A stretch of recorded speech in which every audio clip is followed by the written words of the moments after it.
Hello student, welcome to my YouTube channel. तो देखो, आज हम बात करेंगे वेक्टर पे। बीसीए के फर्स्ट सेम में जो यूनिट फिफ्थ पर आज हम बात करने जा रहे हैं।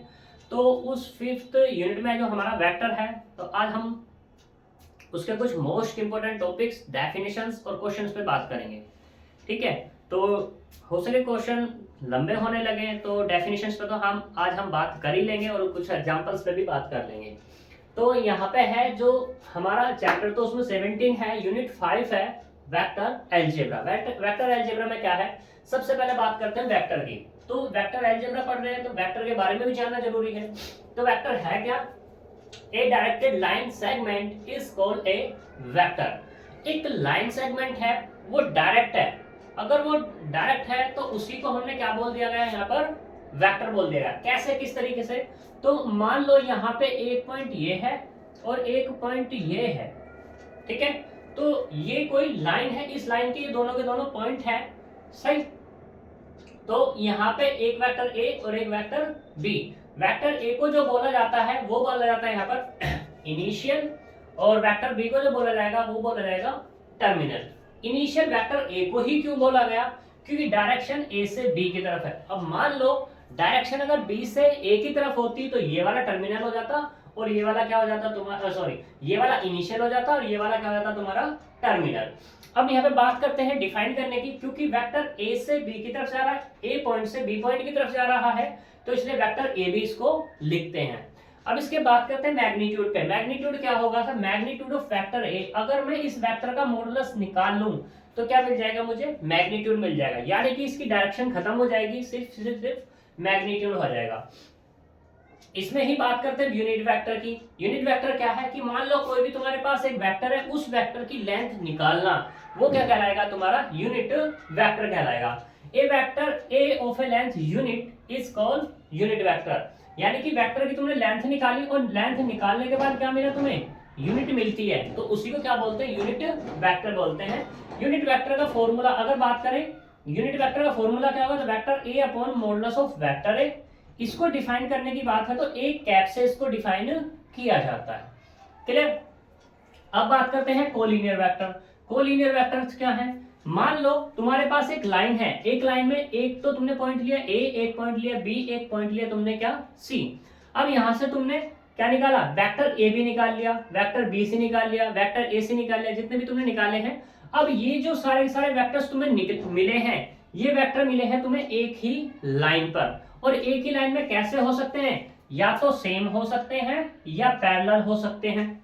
इसने कहा वेक्टर हैविंग द सेम और parallel supports are known as collinear.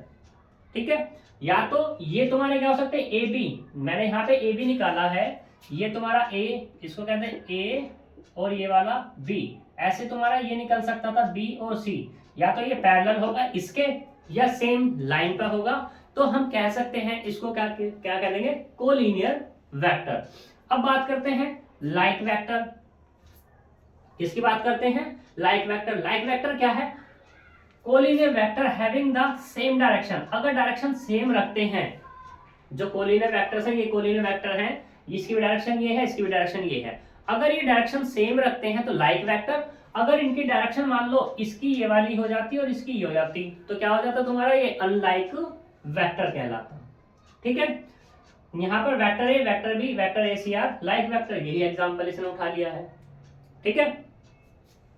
तो आगे चलते हैं, इसको पहले रफ करते हैं तब आगे चलते हैं।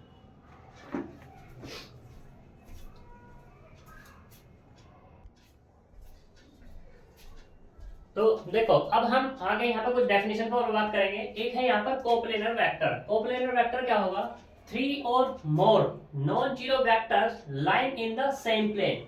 या तो तीन हो या तीन से ज्यादा वेक्टर्स हो, वो किस में लाई कर रहे हो? सेम प्लेन में, या parallel to the same plane. या तो सेम प्लेन में हो या पैरेलल हो किसके? सेम प्लेन में। Are said to be coplanar, otherwise they are called non coplanar. मान लो सेम प्लेन की बात ऐसे कर लेते हैं। कोई भी वेक्टर है, मान लो या तो ये वेक्टर है, ठीक है, और एक वेक्टर ये है। तो ये क्या होगा, ये तुम्हारा x, ये तुम्हारा y और ये तुम्हारा z, ये a b और ये वाला c d। तो ये तुम्हारे क्या है, दोनों के दोनों वेक्टर किसमें है, किसमें है, एक ही प्लेन में, सेम प्लेन में है, तो इसलिए क्या कहलाएंगे तुम्हारे कोप्लेनर वेक्टर। अगर मान लो ये क्या जाए तुम्हारा दूसरे प्लेन में आ जाए, लेकिन ये इसके पैरेलल हो, तो ही तुम्हारा क्या कहलाएगा, कोप्लेनर वेक्टर कहलाएगा, अदरवाइज कोप्लेनर वेक्टर नहीं कहलाएगा। They are called non, otherwise पे क्या कहलाएगा, नॉन कोप्लेनर वेक्टर। फिर यह बात करते हैं पोजीशन वेक्टर। पोजीशन वेक्टर क्या है कि the position vector of a point P, P with respect to origin. हम बात करते हैं पोजीशन किसकी, पी की, विद रेस्पेक्ट टू, मान लो ये पॉइंट मैंने ले लिया पी, ओरिजिन के रेस्पेक्ट में, ओरिजिन के रेस्पेक्ट में पोजीशन बतानी है, तो जो पोजीशन आएगी निकल के वो क्या कहलाएगी, तुम्हारे वेक्टर पोजीशन कहलाएगी। इसको डिनोट करते हैं वेक्टर आर से, x I plus Y J plus Z x. यहाँ पे ये 3 डायमेंशन में, अगर बात हो 2 डायमेंशन में तो यहाँ तक आ जाएगा एक्स आई प्लस वाई जे तक आ जाएगा, ठीक। आई जे के यहाँ पे जो कहलाते हैं वो कहलाते हैं यूनिट, एलोंग, यूनिट वेक्टर कहलाएंगे एक्स वाई जेड के एलोंग। मतलब एक्स एक्सिस के अलोंग क्या आएगा, आई आता है, वाई एक्सिस के अलोंग क्या आता है, जे आता है, जेड एक्सिस के अलोंग क्या आता है, के आता है। क्लियर। इसी पे फिर आता है component of a vector. Component of a vector same procedure पे सेम बात है।